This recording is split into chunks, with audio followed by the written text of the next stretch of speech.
tenemos 2 años de vida, que ahora somos 26 familias en España. Probablemente habrá más familias SCN8A, pero no han contactado con nosotros, y somos otras tantas en Latinoamérica. Y que nuestro objetivo es buscar familias en España, acogerlas y crear una comunidad SCN8A para resultar interesantes para la comunidad científica y para la industria farmacéutica. De hecho, en este momento Madrid es sede del ensayo clínico, el primer ensayo clínico SCN8A que hay en Europa, y en Estados Unidos está simultáneamente también. Y bueno, deciros que el objetivo de esta reunión es la presentación del primer consenso global sobre diagnóstico y tratamiento SCN8A. En abril se presentó también en una reunión virtual en la que estaba Gaby Conecker, que es la directora ejecutiva de International SCN8 Alliance. Y en España hemos hecho también una presentación, 2 presentaciones del consenso. Una la hicimos en Valladolid, en la reunión de los neurólogos pediátricos españoles, en la reunión anual que suelen tener los neurólogos pediátricos en España, y tuvimos el gran privilegio de que Gaby estuviera presencialmente en ella, y la presentación la hizo junto con el doctor Ángel Aledo, que es el director del Instituto de Neurociencias del Hospital Vitas aquí en Madrid. Y al día siguiente, Gaby estuvo también presentándola en el Congreso de Apoyo Dravet junto al doctor Ginnagel, que es el que lidera el ensayo clínico en Europa de SCN8A y es el director de la unidad de epilepsia del Hospital Ruber Internacional. Y bueno, y el objetivo de esta reunión es una reunión virtual para poder llegar a todas las familias españolas que no pudieron venir a Madrid al Congreso y en Valladolid. Bueno, el de Valladolid era para los neurólogos, y también para las familias, y sobre todo para las familias de Latinoamérica, que por razones obvias no pudieron estar aquí. Y para ello hoy contamos también un gran privilegio con el doctor Sebastián Ortiz, que es neurólogo pediátrico, especialista en epilepsia, y que en este momento está trabajando en el Danish Epilepsy Center en Dinamarca, y va a hacer la presentación junto con Gaby Conecker, a la que todos conocemos y con la que SCN8 España tiene el placer de colaborar muy activamente. Así que nada, todo vuestro, Sebastián y Gaby, y un placer escucharos. Gracias a todos. Muchas gracias. Aurora y Vanessa, gracias por la invitación. Bueno, yo puedo decir unas cosas a empezar, pero la primera cosa es, perdona mi español, no es muy buena, pero estoy practicando. Y muchas gracias a SCN8A España por ser tan increíbles socios en esta alianza global que tenemos que lucha por las familias con SCN8A. Estoy muy feliz de estar con ustedes hoy para hablar sobre este proceso de consenso y lo que aprendimos. Y al primer, ¿por qué aprendimos este proceso de 2 años? Cuesta mucho de tiempo y dinero, de todo, pero es porque sabíamos que todavía no están, hay muchos médicos que no están familiarizados con la mejor manera de cuidar y tratar a las personas con SCN8A, y las familias continúan luchando sin tener claridad sobre cómo cuidar a sus queridos, y por eso queremos más información. Y ahora tenemos 2 papel, no, ¿cómo se dice? No son papeles, como artículos, or how do you say the articles? Artículos publicados que cualquier persona en el mundo puede leer y aprender lo que sabemos todos el mundo del español, la mayoría de que sabemos. Todavía hay mucha que no está en este consenso. Todavía tenemos mucho más trabajo que hacer y vamos a hablar un poco sobre eso también. Bueno, y gracias a Sebastián por estar con nosotros hoy. Un placer. Sí, un placer, claro. Bueno, Gracias por la invitación. Ok, este es el horario y tenemos tiempo al fin para preguntas. Sí, y también pueden poner preguntas o cosas, lo que quieren decir en el chat durante. No tiene que esperar. Sí, al lado de donde está el chat, veis que hay un simbolito que pone P y R en mayúscula. Si podéis poner las preguntas ahí es mucho mejor porque luego es más fácil poder contestarlas. Si no, en el chat aparece gente que entra, que sale y se pierden más las preguntas. Así que por favor las preguntas si las podéis escribir ahí. De todas formas luego se puede moderar para que podáis formularlas también de voz. Gracias. Ok, usemos un proceso, se llama el Delphi modificado y es un proceso científico y queremos hacerlo en esta manera. Es más difícil, pero y cuesta más, pero vale la pena porque la mayoría de personas que leen algo así pueden ver que es un proceso muy científico y no es solamente unas personas dicen lo que quieren decir. ¿Cómo hacerlo? Al empezar, tuvimos un panel principal de 13 médicos, 6 familias alrededor del mundo y un investigador, quien es Michael Hammer. Y hablemos un poco de qué queremos hacer, cómo podemos hacerlo. Y tuvimos unos grupos de trabajo y revisamos la literatura y preguntas redactadas en 3 grupos: diagnóstico y fenotipo, tratamientos y pronóstico y, no es perfecto, aquí, ok, y características clínicas. Y en estos grupos hablemos sobre las preguntas que queremos usar en las encuestas. Y al empezar, tuvimos una encuesta y tuvimos 29 médicos y 13 familias y un investigador que son parte de este proceso donde tenemos preguntas. Ellos pueden decirnos lo que piensan de esas preguntas y si tenemos consenso, perfecto. Y en próxima encuesta podemos modificar y preguntar otras cosas y al final de 3 veces tuvimos un consenso más refinamiento. Y al fin, el guía del consenso que es los papeles. Bueno. Ok, la participación fue muy global. En total, 43 médicos y cuidadores del buena representación del mundo, la mayoría de los Estados Unidos, pero otros de Italia y Polonia, Canadá, Francia, Irlanda y por como creo que 16 países y 5 continentes. Bueno.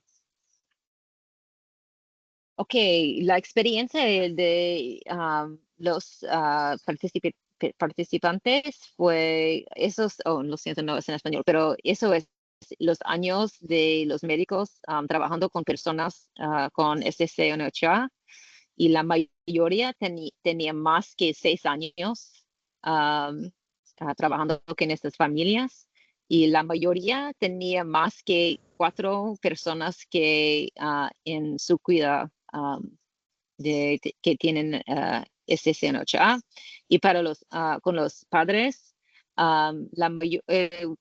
Esos son la edad de ellos, los niños 0 a 4, 5 a 10, 11 a 20. Y tuvimos una madre que tenía un hijo de 47. También eso es cuántas personas o cuántas familias conocen con otros hijos con SSA. Y la mayoría conocen más que 6 otras familias. Bueno, ok. No voy a hablar mucho de eso, pero en ese proceso es muy importante que tenemos muy claramente los niveles que usan para decidir si hay consenso. Y en eso usemos el consenso muy fuerte. 8% o más tenía que tener acuerdo. Y tenemos otros aquí, moderado, modesto. Y a veces hay personas que pueden decir, no estoy seguro y no pueden, no quieren dar una respuesta. En estos casos tenemos que tener más que 50% para decidir si hay consenso o no. Y hay mucho más de eso en nuestra página de web también, si quieren comprender más. Ok, ya. Ok. Ok, entonces para nosotros y para las familias con individuos afectados por SSN8A, lo más importante es llegar rápido al diagnóstico. Esto se conoce como una odisea diagnóstica y es cuando el tiempo transcurrido entre el diagnóstico o el primer síntoma puede ser convulsión, puede ser retraso del desarrollo, puede ser características del espectro autista, hasta llegar al diagnóstico genético final. En estos casos, nosotros tenemos unas guías en las que se incluye si tenemos una epilepsia de causa no conocida o si tenemos un trastorno del desarrollo con o sin epilepsia de causa desconocida. Nosotros tenemos la indicación de hacer pruebas genéticas. Obviamente esto varía de acuerdo al país y a la localización geográfica donde se encuentran los pacientes, pero idealmente todos los pacientes con epilepsia que no se les tenga una causa deberían ser sometidos a estudios genéticos. Dentro de los estudios genéticos puede haber variabilidad del tipo de estudio, pero en general se recomienda si la persona inicia con los síntomas por debajo del año de vida, el rendimiento siempre va a ser mayor con un estudio de exoma o con un panel que incluya al menos 300 genes para poder cubrir la mayor cantidad de condiciones genéticamente determinadas. Ahora, en general, en el proceso del diagnóstico de los trastornos neurológicos del desarrollo, que incluyen también los trastornos con epilepsia, nosotros utilizamos exámenes paralelos al diagnóstico para poder aportar o apoyar las hipótesis que se manejan. Entonces, en general, siempre que hay convulsiones, se solicita un electroencefalograma, que en algunos casos puede ser de una corta duración o de una duración prolongada, de acuerdo a las características del centro de referencia. Y que es importante tener en cuenta que al inicio, especialmente cercano a la primera convulsión o al primer síntoma diagnosticado, puede ser normal. Pero una vez el electroencefalograma, que son los cables que se ponen en la cabeza, se convierte en anormal, usualmente persiste anormal. Es decir, sabemos a priori que la solicitud de un examen de electroencefalograma en un paciente que ha tenido un electroencefalograma previo reportado como anormal va a ser muy probablemente anormal. En diferencia, la resonancia en general, excepto en los pacientes que tienen encefalopatías del desarrollo con epilepsia, que de aquí en adelante las vamos a ver como DEE, hasta aquí, van a ser normales en general o sin cambios. Pero cuando tenemos una encefalopatía del desarrollo con epilepsia, lo que usualmente se observa en las resonancias, acuérdense, la resonancia es una imagen en tiempo real del cerebro en su estructura anatómica, se ve mucho más pequeño. Y ese tamaño se denomina médicamente como atrofia. Ahora, esta, aunque es una diapositiva bastante llena, es importante que ustedes la tengan en cuenta porque son los diferentes tipos de condiciones asociadas al SCN8A. Entonces, cuando nosotros hablamos del fenotipo, significa las características clínicas que tienen los pacientes. Entonces, podemos clasificarlas por la edad de inicio de las convulsiones, teniendo en cuenta que hay personas que no desarrollan convulsiones. Podemos hablar de la presencia o el diagnóstico inicial del retraso del desarrollo, de los tipos de convulsiones, de las características clínicas que involucran movilidad, cognición, visión, lenguaje y habilidades de alimentación. En los pacientes que tienen epilepsia, y en los que no, vamos a evaluar las habilidades cognitivas y el lenguaje, así como los trastornos pervasivos o del comportamiento social dentro del rango del espectro autista. Entonces, en los pacientes que tienen una encefalopatía del desarrollo con epilepsia grave o severa, y usualmente el inicio es antes de los 3 meses. Eso ya va poniendo luces sobre cuándo tengo yo que empezar a pensar en SCN8A.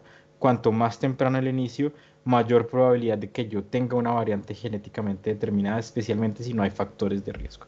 Estos pacientes con encefalopatías del desarrollo de epilepsia graves o severas van a tener inicio temprano de la epilepsia, inicio temprano del retraso del desarrollo, y pueden tener todos los tipos de convulsiones. Nosotros clasificamos las convulsiones en 2 grandes grupos, unas que se llaman de inicio focal, en las que es una zona específica del cerebro que produce la actividad anormal, restringida a un hemisferio o a un lóbulo cerebral, mientras que las generalizadas es el compromiso bilateral de ambos hemisferios de forma simultánea.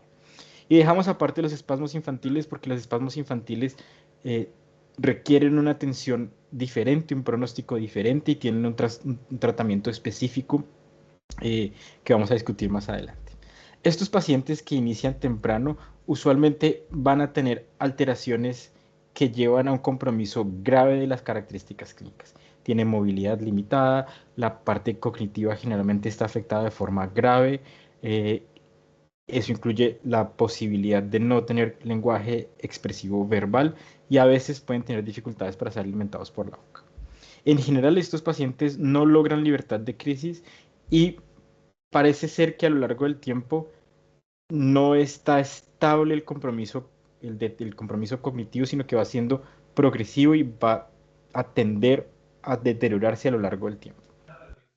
Mientras que si vemos las encefalopatías del desarrollo con epilepsia de características intermedias o moderadas, tienen un inicio tardío, por encima de los 4 meses, pero por debajo del año.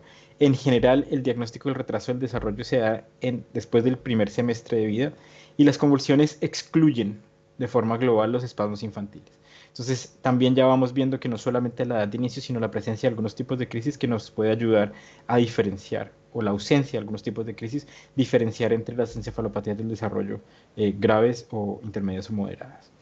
En general, estos pacientes también tienen retraso de las habilidades motoras y el lenguaje, pero tienen mucha mayor probabilidad de expresión y de comprensión verbal.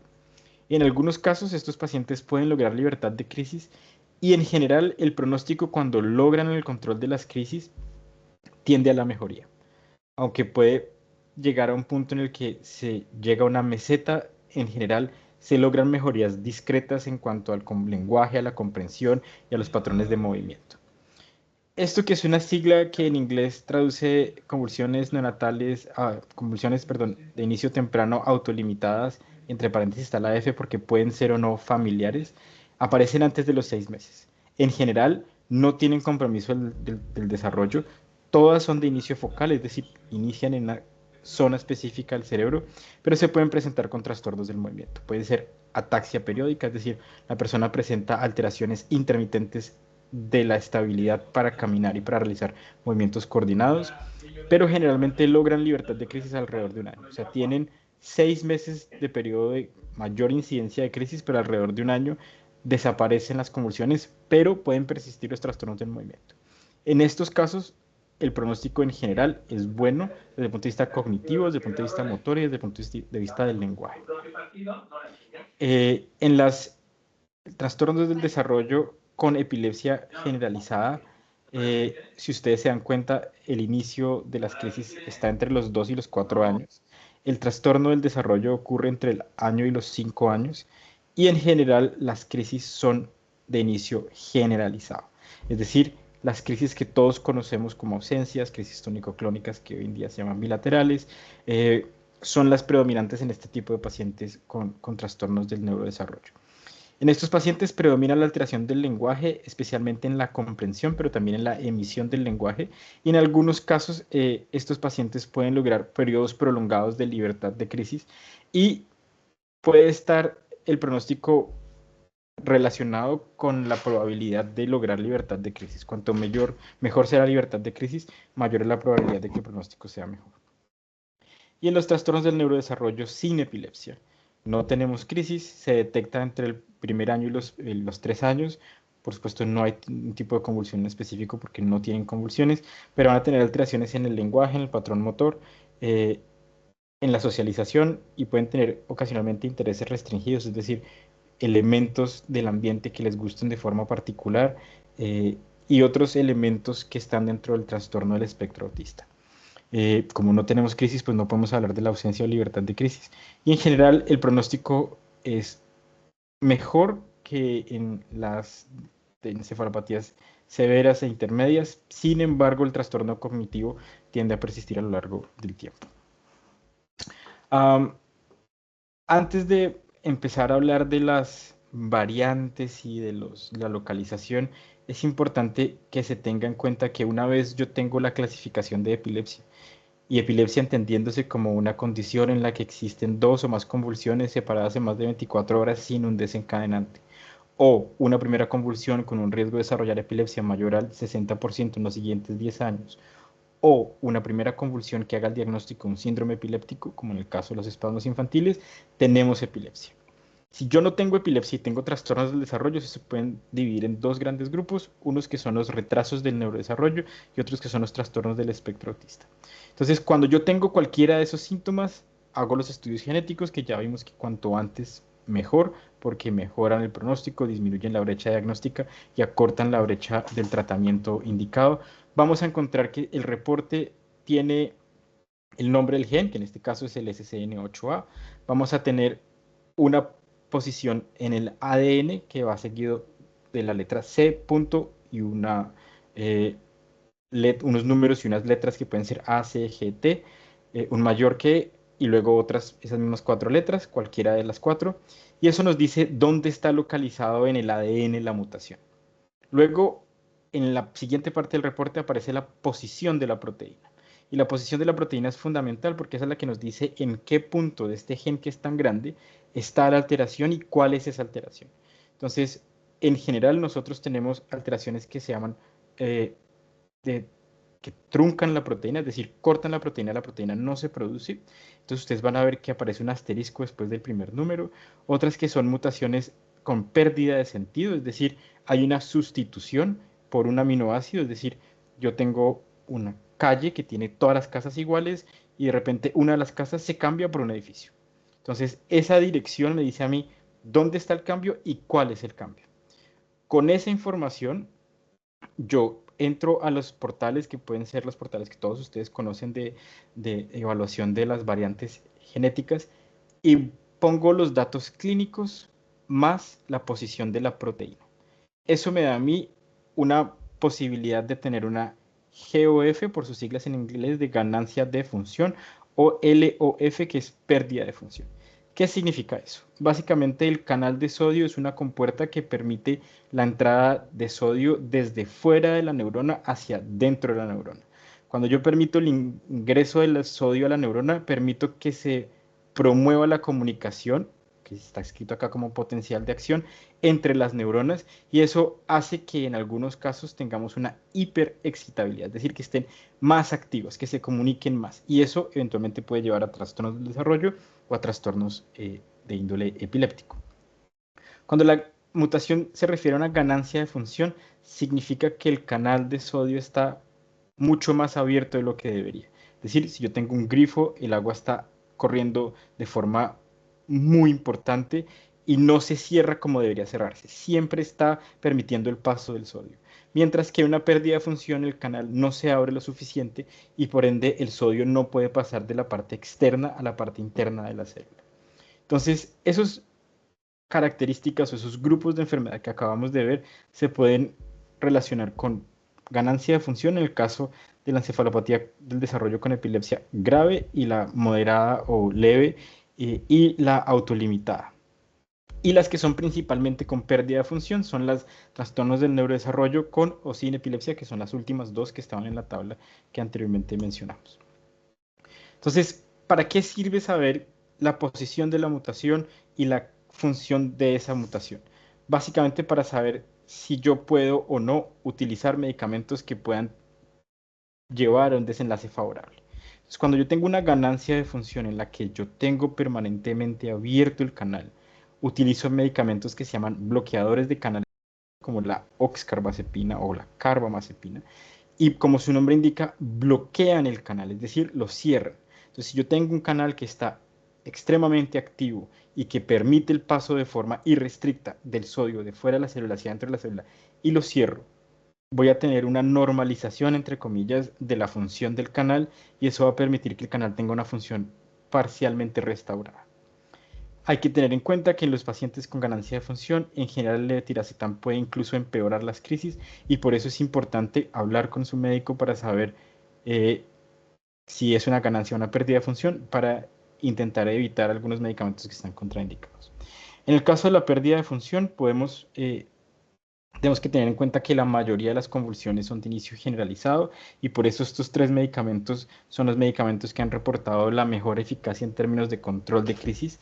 Y sabemos que si el canal está cerrado permanentemente o funciona menos de lo que debería y yo utilizo un bloqueador encima de ese canal, el canal se cierra más. Es decir, tengo una contraindicación para la utilización de medicamentos que utilicen el canal de sodio como mecanismo de acción, como la oxcarbazepina y la carbamazepina.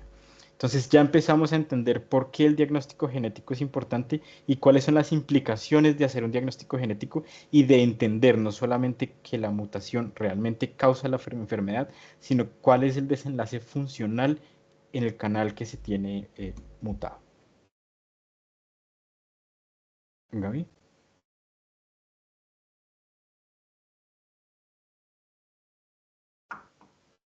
¿Me escuchan? Sí, Ok. Bueno, ok, perdón. ¿Está bien? Ok. Este es una diapositiva que fue tomada del consenso que acaba de ser publicado en epilepsia, en el que se evalúa la probabilidad de lograr libertad de crisis, que ustedes lo van a ver en este azul un poco más oscuro, la probabilidad de disminución de las crisis en este azul un poco más claro, sin efecto o con empeoramiento de las crisis. Básicamente un resumen de todos los medicamentos disponibles. Estas son las siglas en inglés. El primero es dieta cetogénica y vemos de entrada que no hay un efecto en las pérdidas de función y que en las ganancias de función 50% pueden no tener un efecto y más o menos el 50% pueden tener o una reducción de crisis o llegar a libertad de crisis. El clonazepam, que es un medicamento que funciona como una benzodiazepina, en el caso de las pérdidas de función no tiene un efecto y en general 2/3 de los pacientes con ganancia de función tampoco responden a este medicamento. En el caso del vigabatrin, es un medicamento que basado en las guías europeas, probablemente no tanto en los Estados Unidos, se utiliza solamente para espasmos infantiles. Por lo tanto, sabiendo que la pérdida de función solamente tiene crisis generalizadas y estas excluyen los espasmos, por eso no tenemos información en este caso. Vemos que probablemente o no tiene un efecto o tiene una moderada respuesta en cuanto a los espasmos. El fenobarbital se utiliza casi exclusivamente en crisis de inicio del recién nacido, por esa razón no lo tenemos en las pérdidas de función y sabemos que puede no funcionar en más o menos 3/4 partes de los pacientes y en 1/4 de los pacientes puede tener o una reducción de crisis o una libertad de crisis. Entonces, voy a enfocarme en los medicamentos como la fenitoína, la carbamazepina, la lamotrigina, la oscarbazepina y la lacosamida, la sonisamida también, pero en menor medida, porque son los medicamentos que tienen un componente de bloquear los canales de sodio. Entonces, si ustedes se dan cuenta, la probabilidad de lograr libertad de crisis con estos medicamentos cuando tenemos una ganancia de función es bastante mayor y de reducción de crisis es mucho más grande que con los demás medicamentos, mientras que estos medicamentos no son tan eficaces en las pérdidas de función, excepto la lamotrigina, ya vamos a hablar un poco más de eso, pero sí el valproico, el topiramato, el levetiracetam y la tuzuximida son los medicamentos que con mayor probabilidad me van a llevar a libertad de crisis. Entonces, para que ustedes entiendan cuál es el raciocinio de los medicamentos que nosotros hacemos en la clínica, cuando hacemos un diagnóstico de epilepsia, hacemos también un diagnóstico del tipo de convulsión. Entonces, las convulsiones se dividen entre inicio desconocido, de inicio focal o de inicio generalizado, y al hacer esa distinción, yo debo escoger medicamentos que estén relacionados con el tipo de convulsión. En general, las convulsiones focales responden mejor a estos medicamentos y las convulsiones generalizadas responden mejor a estos medicamentos a modo global, pero también es cierto en las variantes del SCN8A. Esto es tomado del registro internacional del SCN8A y es importante porque una cosa es la percepción de los médicos sobre los fármacos y la tolerancia y otra es la percepción de los pacientes y de los cuidadores para saber cuáles son los mejores o los peores fármacos. Entonces, en la primera mitad de la diapositiva, ustedes van a ver que hay unas barras de color gris y otras barras de color rojo. Las de gris se refieren a los medicamentos que en este momento están siendo utilizados en los pacientes que fueron evaluados en este paper de Andrews. Y en rojo, ustedes van a ver los medicamentos que han sido descontinuados. Entonces, si bien es cierto, la tasa de descontinuación y de permanencia de los medicamentos parece muy similar en los que son bloqueadores de canales de sodio. En los medicamentos de esta parte del gráfico, la gran mayoría de las veces se inician y se suspenden. Eso quiere decir, o podemos interpretar desde el punto de vista de la continuación del tratamiento, que estas mediciones implican que estos medicamentos no son los más eficaces o no son adecuados para tratar los pacientes con variantes en SCN8A. Aquí hay que hacer la aclaración que es una cohorte mixta, entonces por eso pueden ver variaciones en la continuación de algunos de los medicamentos. Y en esta parte de azules, en el azul celeste versus el azul oscuro, el celeste son los medicamentos que se consideraron como mejores en términos de tolerancia y eficacia, y en azul oscuro los que no. Claramente el perdedor en este estudio es el levetiracetam porque no solamente no tiene una buena tasa de retención, es decir, más de la mitad de los pacientes se les quita el levetiracetam, sino que también a la mayoría de los pacientes tratados con levetiracetam se les consideró como medicamento que empeoraba las crisis. Entonces, de nuevo, aparecen ya pistas diagnósticas y terapéuticas de cómo manejar los pacientes con encefalopatías secundarias a SCN8A. Entonces, esto parece un resumen obvio porque ustedes han tenido esta odisea diagnóstica, pero cuando ustedes lo plantean en el escenario de pacientes que están recientemente diagnosticados o centros de primer y segundo nivel donde no tienen experiencia en epilepsias refractarias o no tienen experiencia en epilepsias genéticas, es importante reforzarlo. ¿Por qué? Porque en general en epilepsia no se deben utilizar de forma simultánea más de 3, máximo 4 medicamentos. ¿Por qué? Porque no aumento la probabilidad de libertad de crisis, eso está claramente demostrado en el estudio de Brody del 2020 y en un estudio previo del 2002. Lo único que voy a hacer es sumar la probabilidad de efectos adversos entre los medicamentos e interacciones entre los medicamentos. Cuando yo identifico adecuadamente el tipo de convulsión, esto va a tener un impacto muy importante en el tipo de fármaco que yo utilice y por eso ustedes van a ver que nosotros en general no utilizamos el electroencefalograma como un marcador crítico en la elección del tratamiento porque muchas veces las convulsiones de inicio focal pueden tener electro generalizado, las convulsiones generalizadas pueden tener electros focales y lo que manda siempre es las características clínicas. Por eso a todos ustedes, todas las veces que sus neurólogos los han visto, les han dicho, por favor, graben un video de la convulsión. Porque si yo veo el video, puedo hacer un diagnóstico mucho más certero y esto va a tener un impacto altísimo en la elección del fármaco. ¿Qué puedo agregar yo en el contexto de tener la elección de fármacos? La primera es que el paciente haya tenido una convulsión prolongada que no cesa de forma espontánea, que se llama estado epiléptico, en la que yo voy a, digamos, aumentar la probabilidad de utilizar medicamentos que se puedan utilizar de forma endovenosa. Cuando tengo crisis epilépticas frecuentes, voy a utilizar medicamentos de muy rápida acción o medicamentos de rescate como el clonazepam, clobazam y midazolam.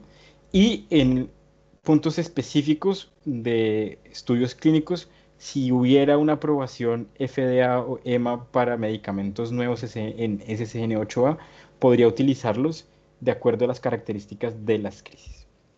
Ahora, ¿qué elementos tenemos nosotros en cuenta y podrían ustedes comentar con sus neurólogos para eliminar los medicamentos? Lo primero, evaluar la eficacia. Por eso muchas veces ustedes son los que toman las decisiones porque ustedes mismas o mismos saben qué medicamento no les sirvió. Ustedes pueden decir, mire, a mi hijo le pusieron este medicamento y no le sirvió. Por eso se lo quité. O desde que le pusieron este medicamento, mi hijo está con mucha somnolencia, mi hijo aumentó las crisis, mi hijo aumentó los movimientos anormales. Entonces, la presencia de efectos adversos también es un elemento a tener en cuenta para eliminar el medicamento. Y otros factores que en general nosotros tenemos en cuenta al momento de la prescripción es no prescribir medicamentos que funcionen de forma similar. Es decir, usualmente no se utilizan medicamentos dos medicamentos del mismo grupo, es decir, no dos benzodiazepinas al tiempo, no dos medicamentos que utilicen como bloqueadores de canales de sodio de forma simultánea, porque eso puede aumentar los efectos adversos, pero no potencia la eficacia de los medicamentos. En algunos casos, especialmente en los pacientes con epilepsias generalizadas, en las que podemos tener un potencial de fertilidad a largo plazo, yo tengo que tener en cuenta el impacto del desarrollo de las medicaciones que estoy utilizando. El valproico, si bien es cierto, es un medicamento muy utilizado, está contraindicado en mujeres en edad fértil. El levetiracetam puede aumentar los síntomas depresivos y los síntomas de ansiedad, e incluso en un muy pequeño porcentaje de los pacientes puede llevar a otras alteraciones psiquiátricas muy serias. Y en general, al final, no menos importante, las preocupaciones que tengan ustedes como cuidadores de los pacientes con condiciones asociadas al SCN8A. Como les mencioné al principio, los espasmos infantiles son un grupo aparte que se deja fuera de las guías y de la clasificación, porque esto tiene dos estudios aleatorizados doble ciegos que comparan efectividad de medicamentos, y estos medicamentos son el vigabatrin y la prednisolona, y en el caso de los Estados Unidos el ACTH, aunque hay estudios que comparan prednisolona y ACTH, son iguales, y por eso los dejamos afuera. Los espasmos son eventos de contracción súbita, pueden ser en flexión o en extensión del cuerpo. En algunos casos los libros antiguos lo describen como una navaja que se cierra o un saludo de salam, y esos deben estar siempre manejados de forma urgente de acuerdo a los protocolos establecidos de cada institución o de cada país. En el caso de los pacientes que tienen epilepsia refractaria, usualmente nosotros utilizamos la cirugía como un elemento a tener en cuenta cuando no tengo clara la causa o cuando tengo un paciente con refractariedad al tratamiento, pero sabemos que si se tiene una variante genética en SCN8A, la probabilidad de libertad de crisis tras una cirugía es muy baja, por lo tanto no se recomienda la cirugía resectiva en casos de variantes con SCN8A. Y con la dieta cetogénica también depende mucho del tipo de dieta. Acuérdense que puede haber dieta de Atkins modificada, dieta de bajo índice glicémico o dieta de triglicéridos de cadena media. Y por eso la eficacia puede ser variable, pero en algunos casos se mantiene a lo largo del tiempo porque ha mostrado algún grado de eficacia. Y con respecto al cannabidiol, no existe evidencia que apoye o que refute el uso de este medicamento en pacientes con variantes en SCN8A. El mecanismo de acción está fuera de los canales de sodio. Y la cirugía paliativa, que es el estimulador del nervio vago, VNS por sus siglas en inglés, se puede utilizar para disminuir las crisis que son muy frecuentes, pero realmente no se logra llegar a un consenso para decir si es eficaz o no es eficaz en pacientes con variantes en SCN8A. Gaby. Sí, bueno, excelente. Yo sé que es mucha información, pero gracias por quedar aquí con nosotros y podemos discutir un poco más en unos minutos. Pero aquí, esta es una tabla de las 5 comorbilidades principales mostradas por los 5 fenotipos. Puedes ver aquí que hay que el grupo de DEE grave o severa tiene el mayor índice de comorbilidades y los más graves de los otros. Pero aquí puede ver que los 5 cosas así, aquí están en español, no están en español, lo siento, pero número 1 es discurso, 2 es motor, discapacidad. 3 es discapacidad intelectual. 5 es trastornos del sueño. 4, perdón. Y 5 es desafíos de comportamiento. Y esos son los más, los 5 que son los principales de los 5 fenotipos. Y pueden ver que los otros todavía tienen muchos problemas. Especialmente pueden ver que es importante ver que la mayoría tienen problemas del discurso, ¿verdad? En la mayoría de familias, eso es la última cosa para familias que we say to develop, del desarrollo. Bueno, próximo, por favor. Ok, eso es la frecuencia, gravedad y pronóstico de 17 comorbilidades en la de grave.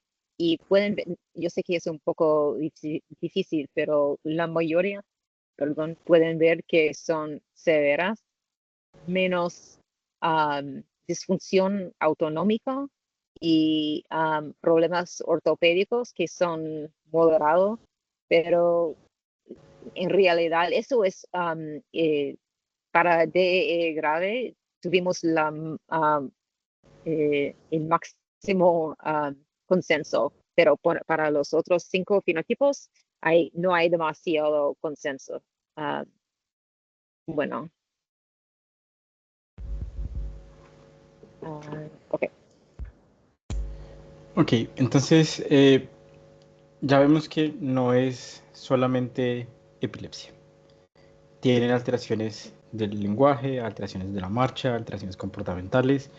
Entonces, podemos establecer que esto es una condición que incluye varios síntomas neurológicos y podemos establecer cuál es el pronóstico desde el punto de vista del desarrollo y de la epilepsia. Entonces, cuando tenemos un inicio muy temprano en lo que se aparece como una encefalopatía del desarrollo grave o severa, sabemos que probablemente no vamos a tener un desarrollo significativo, por el contrario, vamos a tener un deterioro importante.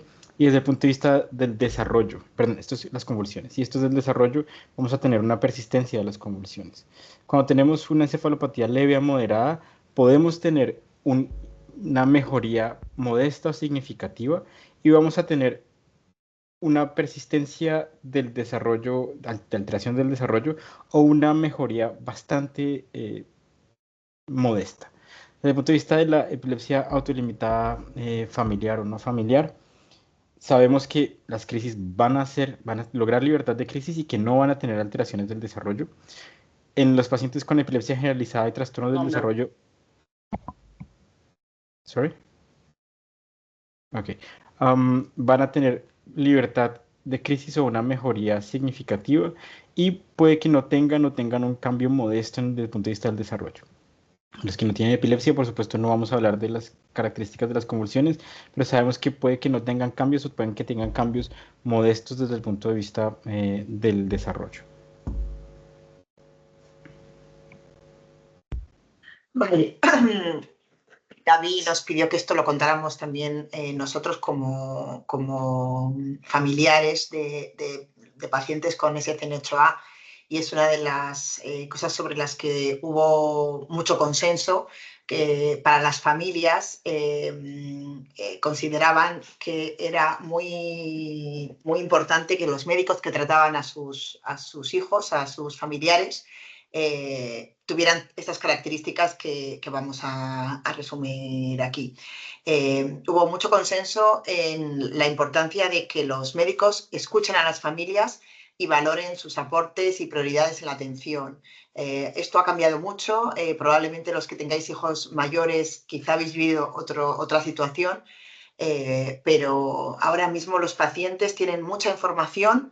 Gracias a las asociaciones van a los médicos mucho más informados cuando ya tienen un diagnóstico de las cosas que les preocupan y quieren que los doctores que les traten les escuchen, ¿no? Que no sean, no, yo soy el médico y yo te digo lo que tienes que hacer, sino que escuchen, porque algunos de mis médicos me han dicho que muchas veces los pacientes, ¿no? Sabemos muchas cosas que ellos no han podido saber porque es una enfermedad muy nueva, es una enfermedad con poca prevalencia y que lo que nosotros les podamos hacer llegar, y por eso es importante que se compartan estos consensos, que se lo hagamos llegar a nuestros médicos, es también importante. Es importante que los médicos que traten a nuestros hijos sigan la investigación en Ciencia Ochoa, no que una vez que tengan el diagnóstico, vale, bueno, pues le damos esta medicación y ya está, porque igual que ahora tenemos este consenso, dentro de unos años el consenso se puede revisar y van a estar saliendo nuevos fármacos o nuevas investigaciones que pueden hacer que el tratamiento recomendado sea uno u otro. Entonces es importante que sean médicos que estén dispuestos a estar enterados, de estar al día de la enfermedad. Entonces es necesario que busquemos médicos que tengan ese interés, que tengan esa característica. Que sean conscientes, gracias a que se informan, a que están al día de las publicaciones, de la gran diversidad que es el SCN8A, que no son solo los fenotipos más graves, que hay 5 fenotipos más descritos con características comprobadas, y que incluso hay pacientes que no están exactamente en ninguno de estos 5 fenotipos y que también tienen que atender. Entonces es importante que sean conscientes de la diversidad y de darle a cada paciente el mejor trato en función de sus características. Y además, cuando se hace un diagnóstico, sobre todo al principio del diagnóstico, y sobre todo aquellos que consigáis el diagnóstico en los primeros meses o años de la vida de vuestros hijos, porque los que llevamos más tiempo, pues nos han diagnosticado cuando los niños ya eran más mayores o adultos incluso, pues que cuanto antes estos médicos deriven o proporcionen derivaciones a especialistas en las distintas comorbilidades, a especialistas y terapeutas de intervención temprana, que no sea un tratamiento solo del médico, sino que intenten derivar de forma proactiva a las familias para que empiecen estos tratamientos de intervención temprana, de fisioterapia y de aquello que necesitan sus hijos. ¿Puedes pasar? Además, es importante que cuando se obtiene un diagnóstico de SCN8A, sobre todo en los casos en los que son algunos de los fenotipos que llevan asociado epilepsia, los médicos estén dispuestos a hablar con las familias sobre el SADEP. El SADEP es el riesgo de muerte prematura por epilepsia sin otra causa aparente. Y muchas veces los médicos no informan a las familias de que existe esta posibilidad. A mí mismo nunca me informaron de que esto podía ser posible. Y es importante que las familias lo sepan, al menos que los médicos informen. Luego la familia puede decir, mira, no, yo no quiero saber nada de esto, yo no estoy preparado ahora mismo para que tú me hables de esto, pero si se informa, si se da la oportunidad de hablar sobre ello, se pueden dar los consejos para minimizar el riesgo y para que las familias sepan qué hacer en casos complicados. Es importante además que los médicos colaboren con otros especialistas, que hablen, que compartan con otros especialistas, porque estos pacientes no tienen solo SCN8A y solo tienen epilepsia, sino que tienen otras muchas comorbilidades, y es importante que haya una coordinación entre los equipos médicos que tratan a los pacientes, cosa que a veces es complicado. Y en algunos países pues es más sencillo, en otros puede ser más complejo, pero es importante que busquemos un médico, si podemos, que esté dispuesto a colaborar con otros especialistas, incluso con otros neurólogos, o que pueda preguntar a neurólogos que saben más, pero también con otros especialistas que no sean neurólogos, epileptólogos, sino que sean de otras especialidades que puedan tener que ver con las comorbilidades de SCN8A. Es importante que colaboren en el desarrollo de un plan de acción ante las crisis. Esto es algo que también muchos médicos antes no aconsejaban a los padres, a los pacientes, que es, oye, ¿qué pasa si esta medicación no funciona? ¿Qué pasa si tengo una crisis más larga de lo normal? ¿Qué pasa si tengo un clúster de crisis que no puedo parar? El tener un plan de acción en ayudar a las familias a saber qué hacer es importante, y a las familias les da seguridad y además pues mejora la calidad de vida también de nuestros hijos.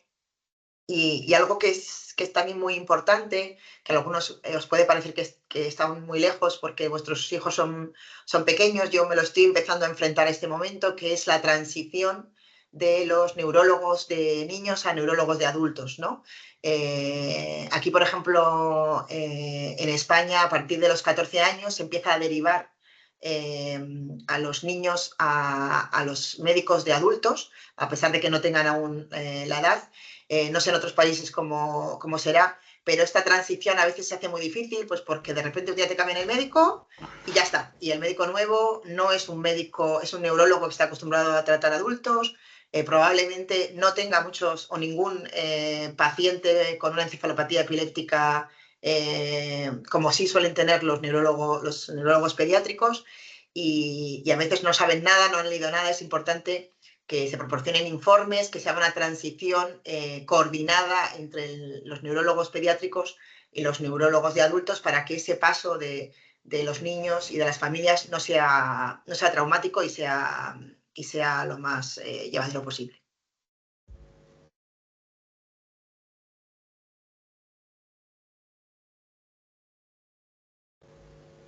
Gaby, esto lo puedes contar tú.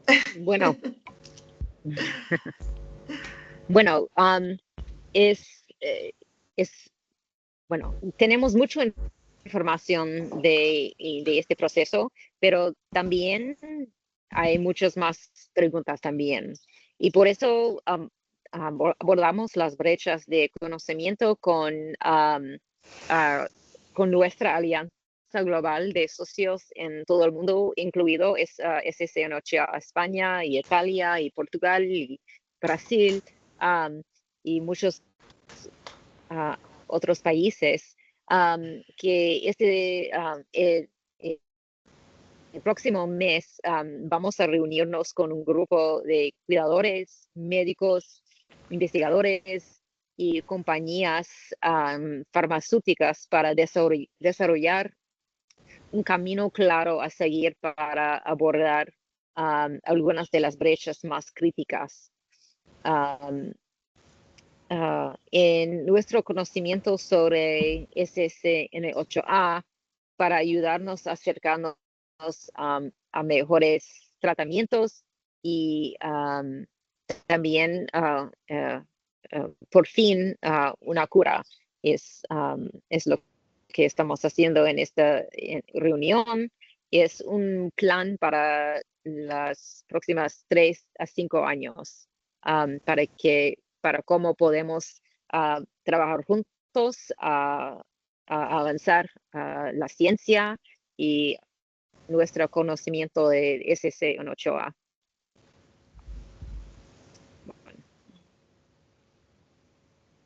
Bueno, tenemos muchos recursos sobre SSN8A.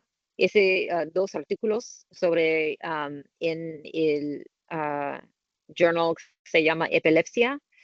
Tenemos sitios de web de nuestro página, sitio SSN8A Alianza y también SSN8A España. Tenemos el registro internacional SSN8A, que es lo que es de Michael Hammer. También hay otro registro en Dinamarca con Elena Gardella, que es más por los médicos, de información de médicos. El registro de Michael Hammer es información desde cuidadores. Tenemos reuniones de las comunidades SSN8A en casi cada semana con Michael Hammer en Zoom, donde padres pueden venir a preguntar cualquier cosa o hablar de qué está pasando o por un poco de apoyo. Tenemos una red de médicos SSN8A que trabaja en cómo podemos que podemos trabajar más en aprender de SSN8A y ayudar a las familias. Y también tenemos un centro de recursos ese es un otro proyecto que tenemos, se llama DEEP, y hay un enlace en el chat sobre los planes de acción. Tuvimos un webinar en esto, pero hay muchísimas cosas, más cosas en este sitio de web.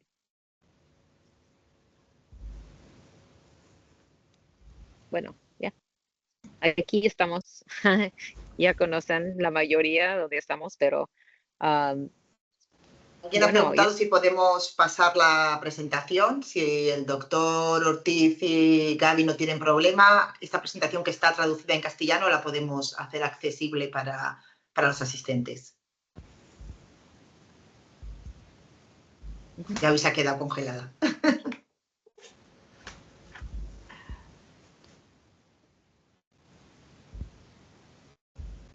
Yo creo que hay algún problema de conexión con la conexión de Gaby.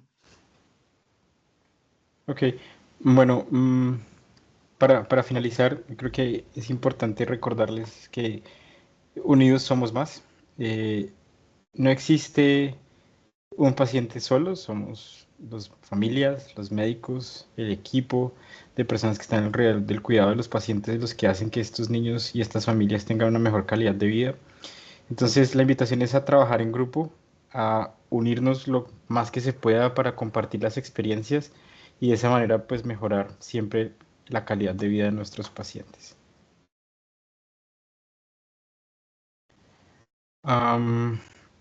Teníamos previamente, nos enviaron algunas preguntas.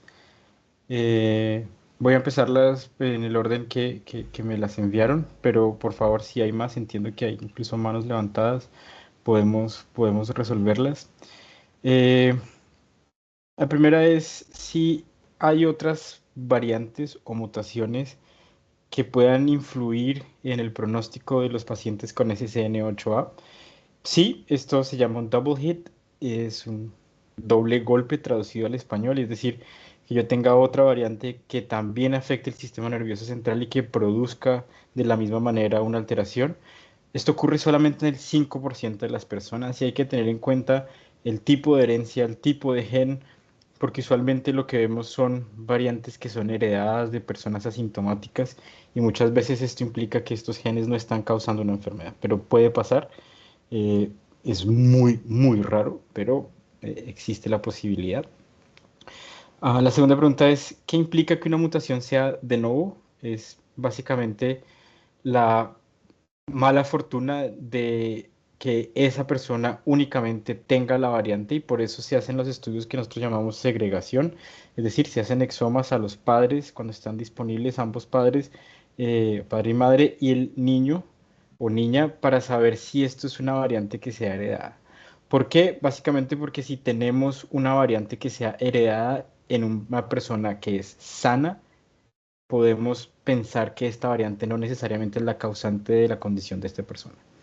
De nuevo significa que es nueva, específica en esta persona, pero por eso hablamos siempre de un equipo multidisciplinario. Yo, si bien soy neurólogo y estoy haciendo un doctorado en genética, es mejor que esto se discuta con un genetista que pueda explicar y dar consejería sobre el riesgo o la probabilidad de tener un nuevo hijo con esta misma variante, que es cercano a cero, pero eso se lo puede discutir mejor un genetista. ¿Cuál es la importancia de que las familias que tienen la misma variante estén en contacto? Básicamente, compartir experiencias. Las localizaciones de las variantes son muy específicas y muchas veces, si bien la presentación de los síntomas puede no ser idéntica, la respuesta a los fármacos usualmente sí es muy parecida y esto permite que se ahorre esa brecha del conocimiento y que se ahorre esa odisea diagnóstica y terapéutica para probar todos los medicamentos hasta encontrar el que funciona. Por eso creo que es importante que estas reuniones se hagan mucho más seguido y que se discutan casos puntuales o elementos de la literatura relevantes. La siguiente pregunta es si hay medicamentos en prueba para pérdida de función. La respuesta es sí. Se llaman oligonucleótidos antisentidos, eso es la traducción de terapia génica. La situación es que aunque parezca mucho más sencillo, es muy complejo porque si yo logro que el canal se abra y funcione más, puedo correr el riesgo que el canal se convierta de una pérdida de función a una ganancia de función. Y estos medicamentos usualmente, o estos tratamientos, se tienen que administrar directamente dentro del cerebro de las personas. Esto está en este momento en pruebas en SCN1A, pero digamos, no estamos tan cerca de terapias específicas para pérdida de función desde el punto de vista de terapias genéticas. Ah, preguntan también cuáles son los trastornos del movimiento en SCN8A. Como les mencioné en la presentación, usualmente se llaman ataxias episódicas. Básicamente, la ataxia es un trastorno de la coordinación motora que involucra la marcha. Los pacientes caminan como si estuvieran súbitamente borrachos, parece que estuvieran muy inestables. La precisión de los movimientos para agarrar objetos se pierde y también puede haber afectación del lenguaje. Puede haber en algunos casos disquinesias paroxísticas, es decir, movimientos involuntarios de los músculos antigravitatorios, es decir, se produce una rotación de las extremidades y es ocasional, por eso el nombre paroxístico, y es muy difícil de diagnosticar. Realmente en pediatría muy pocos centros tienen la experticia en movimientos anormales en niños, pero digamos que en general esos son los trastornos del movimiento. ¿En qué caso se puede hablar o se puede sufrir muerte súbita? En todas las personas con epilepsia, esto es algo que se tiene que hablar. En todas. Especialmente en pacientes adolescentes con crisis generalizadas o crisis nocturnas y crisis refractarias. Esos son los pacientes que tienen mayor riesgo de presentar mortalidad asociada a epilepsia. Eso no significa que los pacientes se vayan a morir. Significa que se tiene que discutir para utilizar estrategias de tratamiento que reduzcan las crisis y de la misma manera disminuir la incidencia o el número de casos de muerte súbita asociada a epilepsia. En SCN8A se está haciendo el registro tanto por parte de los pacientes como por parte de los médicos para saber si la expectativa de vida es la misma de las personas que no tienen esta variante. Se sabe por la experiencia de los reportes en otros canales de sodio como el SCN1A que sí puede que esté disminuida, pero eso depende enteramente de las características de las crisis y de la frecuencia de las convulsiones. Cuanto más temprano sean las convulsiones, más grave es el fenotipo y eso puede llevar a una tasa más alta de mortalidad. Los porcentajes en este momento no los tengo claros, entonces prefiero no mencionar porcentajes para no generar desinformación. ¿Los medicamentos vuelven refractarios el SCN8A? Es una muy buena pregunta, la respuesta es no. Los medicamentos no la vuelven refractarios. Lo que pasa es que si no se usan de forma adecuada, yo puedo intentar de forma repetitiva medicamentos que no están indicados y eso va a llevar a un mal pronóstico. Entonces, por eso esa tercera diapositiva muy clara en si es una ganancia de función oxcarbazepina y carbamazepina con fenitoína tienen que ser la primera línea de tratamiento, mientras que en las de pérdida de función ácido valproico, etosuximida y la motrigina son los medicamentos que tienen mejor eficacia. Entonces, no es una refractariedad por los medicamentos, es una refractariedad por un uso no adecuado de los mecanismos de acción y no entender bien la variante. Por eso la variante no es solamente el reporte de genética, sino es saber cuál es la causa funcional de esa variante. Me preguntan si hay una alternativa a la melatonina o algo parecido para dormir. La primera indicación es evaluar los trastornos del sueño con una persona especialista en trastornos del sueño. Hay incluso unas escalas que uno puede descargar de internet, el Children's Sleep Scale, en la que los padres y el paciente pueden diligenciar la escala y se evalúan trastornos del mantenimiento del sueño, del inicio del sueño, trastornos respiratorios del sueño, porque no necesariamente siempre es que el niño no pueda dormir. Pueden ser múltiples los factores y por eso la melatonina no funciona siempre en todos los pacientes. Ahora, todos los pacientes con epilepsia refractaria tienen que tener un estudio de sueño. ¿Por qué? Porque está claramente demostrado en epilepsia de forma global que si yo mejoro los trastornos del sueño, puedo mejorar hasta el 30% de las convulsiones. Entonces, de nuevo, no es un síntoma, es un paciente que tiene muchas comorbilidades que tienen que ser tratadas de forma global y que todas afectan directamente las unas con las otras. Si yo mejoro el control de crisis, mejoro el sueño; si mejoro el sueño, mejoro el control de crisis, y así sucesivamente se va llevando el paciente a una mejor calidad de vida. La siguiente pregunta dice: ¿los niños con síntomas leves se benefician, especialmente en el área cognitiva, de mantener una medicación para las descargas epilépticas, aun si las convulsiones están controladas? Esto es un tema muy, muy, muy debatible. Depende la escuela de conocimiento en epilepsia. Hay personas que no tratan el electroencefalograma, hay personas que tratan el electroencefalograma, y es difícil saber si realmente es un buen marcador para hacer un tratamiento y para continuar y dirigir el tratamiento. ¿Por qué? Básicamente porque si yo estoy en la calle y salgo y busco un taxi durante 1 hora y el taxi no pasa por enfrente mío, eso no significa que el taxi no exista. Significa que durante el tiempo de registro no ocurrió el evento que yo estoy buscando. Entonces es una cosa al azar muchas veces, en la que yo intento provocar la mayor cantidad de normalidades. Por eso los niños están con privación de sueño, por eso se les pone la estimulación con luz intermitente, por eso se ponen a hiperventilar, para aumentar la probabilidad de encontrar descargas. Pero un electro normal no me predice a mí absolutamente nada, de la misma manera que un electro muy anormal no necesariamente implica un peor pronóstico. 80% de forma global, fuera del SCN8A, 80% de las personas con autismo pueden llegar a tener una normalidad epiléptica en el electro. Entonces hay que saber muy bien que esas anormalidades realmente sean un parámetro establecido. Como les decía, si ustedes van con la escuela francesa, italiana, son muy proactivos en tomar electros de control y en tratar el electro. Si ustedes van en Dinamarca, en Alemania, en los países nórdicos, no se piden electros de control, básicamente porque se hacen parámetros de evaluación clínica. Entonces, de acuerdo al centro, de acuerdo a las guías, creo que esto se tiene que discutir con el neurólogo o neuróloga tratante para tomar decisiones con respecto a las dosis, la duración del tratamiento y los factores a tener en cuenta para la continuación del mismo.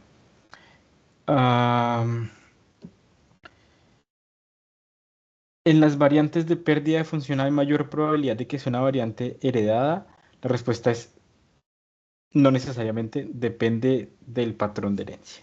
Por eso siempre se hace un estudio de segregación. Se tiene que evaluar a los padres.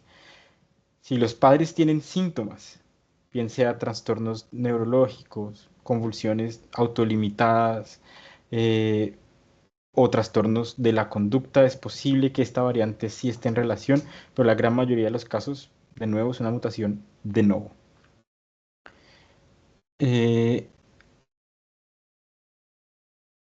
¿Se sabe si hay otras mutaciones en otros genes que puedan influir positivamente en las variantes en SCN8A? No, por lo mismo. Es una condición extremadamente rara que uno tenga dos variantes en dos genes simultáneos que se expresen en el cerebro y que una contrarreste la actividad de la otra. Es aún más raro. Y obviamente, si se tienen, pueden ser reportes anecdóticos, pero en general es lo contrario. Son variantes que producen enfermedad, y esa enfermedad generalmente es más grave. Tenemos solamente un caso, pero en SCN1A, con variante también en un gen GABAérgico, que tiene un fenotipo bastante grave aquí en Dinamarca. Preguntan si la mutación ocurre antes de nacer o hay algún condicionante que puede generarla postnatalmente. Siempre, siempre, siempre es antes de nacer. Esto es una condición que se ocurre en el momento de la unión entre las células de la madre y del padre. Esto no tiene que ver con alteraciones postparto. Lo que sí puede pasar es que complicaciones en el postparto durante la gestación empeoren el fenotipo. Es decir, si la persona nace prematura, si tiene una hemorragia en la matriz germinal, si tiene intubación prolongada en la unidad de cuidados intensivos neonatales, todos esos factores contribuyen al empeoramiento de los síntomas, pero no ocurre la mutación después de nacer. Siempre es al momento de la concepción. Preguntan si la cantidad de sodio en la alimentación influye en las mutaciones. Es una pregunta que yo jamás me hubiera hecho, pero me parece muy relevante. La respuesta es no. Las concentraciones de sodio en el cuerpo están reguladas y las compuertas de sodio no dependen de las concentraciones externas del sodio. Dependen de la capacidad de abrir y cerrarse. Por supuesto, una dieta alta en sodio es una dieta con un riesgo de desarrollar otras condiciones como hipertensión arterial, etcétera, pero no está perdón, contraindicado el uso de sal en la dieta en pacientes con variantes en SCN8A. Perdón. Preguntan cuál es el antiepiléptico o el medicamento anticrisis más adecuado en ganancia de función. Oxcarbazepina y carbamazepina, ya lo habíamos mencionado. La estimulación del nervio vago no tiene un nivel de consenso alta para ser utilizado de forma universal. Y básicamente es porque la estimulación del nervio vago no se utiliza con intención curativa. Sí puede disminuir la incidencia de muerte súbita asociada a epilepsia porque el estimulador, sobre todo de los modelos nuevos, el 106 en adelante, tienen un registro de la frecuencia cardíaca. Entonces, en el momento que la frecuencia cardíaca se aumente de forma súbita o se disminuye de forma súbita, el estimulador se activa de forma automática. Esto parece que disminuye la probabilidad de muerte súbita y disminuye la presencia de clústeres de crisis, pero no es el tratamiento, digamos, de elección en ninguna epilepsia de origen genético. Preguntan si hay alguna medicación específica para la ataxia. No, pero en general, cuando se utilizan medicamentos antiepilépticos a dosis bajas, esto puede mejorar la incidencia de los episodios de ataxia. Entonces, a veces ustedes van a ver que se mantienen dosis de ácido valproico o de lamotrigina muy bajas dosis, y eso puede mejorar la incidencia de la ataxia. Y hay dos preguntas relacionadas con cambios de comportamiento y medicamentos.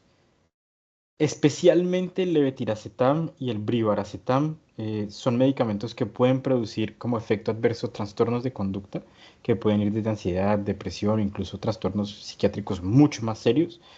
Pero también existe un fenómeno que se llama fenómeno de normalización forzada, es decir, pacientes que vienen con una altísima carga de convulsiones que rápidamente se logran libertad de crisis, y en estos pacientes, cuando se logra libertad de crisis rápidamente, el comportamiento empeora de forma significativa. Es básicamente como si el cerebro se reiniciara y entonces todo lo que no se estaba viendo desde el punto de vista de comportamiento sale a flote. Esto también es transitorio, pero es una balanza. Entonces, a veces se tienen que utilizar medicamentos para controlar también el trastorno de conducta, pero en general puede ser transitorio. Hasta aquí la lista de preguntas que me enviaron. No sé si en el chat. ¿Hay alguna más? Viviana pregunta si entre 3 y 5 años está previsto tener una terapia genética para SCN8A. Difícil de responder, ¿verdad? Ojalá. El problema es como en el Quijote, despacio que tenemos prisa. Se necesita mucha seguridad para utilizar este tipo de medicamentos. Y segundo, también se tiene que hablar con las compañías farmacéuticas para que estos medicamentos sean razonables en términos de precio. Porque muchas veces los ASOs pueden tener valores astronómicos que no solamente ponen en riesgo la accesibilidad, sino la comercialización. Entonces, ojalá, pero no sé, ojalá que sea antes. Michael hace una pregunta aún más difícil, que nos gustaría poder contestar que sí. ¿Hay cura como tal o es tratamiento? Ahora mismo, pues cura sabemos que no hay. Precisamente porque no tenemos cómo corregir el gen. Ahora, si se logra libertad de crisis, ustedes vieron en los fenotipos que se puede mejorar el pronóstico cognitivo. Y no sabemos qué tan rápido haciendo intervenciones se pueda mejorar el pronóstico también funcional y cognitivo. Entonces, muchos de ustedes que tienen familiares grandes o adultos pasaron años antes del diagnóstico. La brecha del diagnóstico en general puede ser entre 3 meses a 43 años. Esto tiene que cambiar, porque probablemente si lo hacemos en un diagnóstico mucho más temprano es posible que se detecten las alteraciones y se intervengan. Hay estudios en otras variantes como la esclerosis tuberosa que se ha demostrado claramente que intervención temprana puede mejorar el pronóstico. Entonces, el tema está en qué tan fácil se tiene acceso a los test genéticos. Segundo, y aquí es un mea culpa como médico, aunque no soy el tratante, solamente soy el tratante de uno de los pacientes que está aquí, es La soberbia de nosotros a veces no nos permite ver más allá. Entonces, está bien si yo no sé remitirlo. Está bien transferir el paciente a un nivel de más alta complejidad. Porque si yo sigo insistiendo en probar un medicamento y fallar y probar y fallar, esto va a afectar negativamente el pronóstico. Y no se va a llegar a una cura tan rápido como se espera. El tema de la cura es qué tan temprano tendríamos que iniciar el tratamiento. Porque si esto está desde el momento que se hace la concepción, probablemente cuando se tiene la primera convulsión, ya ha habido muchos cambios antes de la primera convulsión. Entonces, no sabemos qué tan temprano se tenga que hacer. En Dravet, los estudios de ASOs muestran que la intervención temprana, cuando se tiene la primera convulsión febril, pueden mejorar el pronóstico cognitivo y definitivamente mejoran la sobrevida. Entonces, sí, pero aún no estamos infelizmente tan cerca. Christopher de Perú pregunta si podrían recordar la contraindicación que tiene, sobre todo el Keppra, el levetiracetam, combinado con otros fármacos. Contraindicación absoluta no hay. Lo que parece ser es que es el medicamento que menos tiempo dura como tratamiento en estos pacientes. Puede ser por falta de eficacia, puede ser por trastornos, por efectos adversos o puede ser por interacciones. Aunque el levetiracetam casi no tiene interacciones, mm, se sabe que la tasa de retención es muy baja. Para hablar de contraindicaciones, yo te diría más que en la pérdida de función no se usan bloqueadores de canales de sodio. Oxcarbazepina, carbamazepina, fenitoína, lamotrigina y lacosamida. Esas serían como las contraindicaciones relativas de los medicamentos. El Farontin, la etosuximida, pregunta Anabel, ¿da cambios de comportamiento? ¿Es pasajero? Reportados cambios del comportamiento es raro y usualmente es transitorio, pero habría que ver qué otras condiciones están ocurriendo. Especialmente la adolescencia en estos niños puede ser muy difícil, porque la adolescencia per se en personas neurotípicas tiene trastornos del comportamiento y si le sumas una carga genética a veces no es tan fácil. Y la toxoximida generalmente se utiliza en pérdida de función y la pérdida de función es la que más trastornos del neurodesarrollo tiene. Entonces, es difícil apuntar si la etosuximida realmente causa trastornos del comportamiento. En los libros no está reportado, pero podría ser. Vale, creo que hasta aquí es todas las preguntas que tenemos en el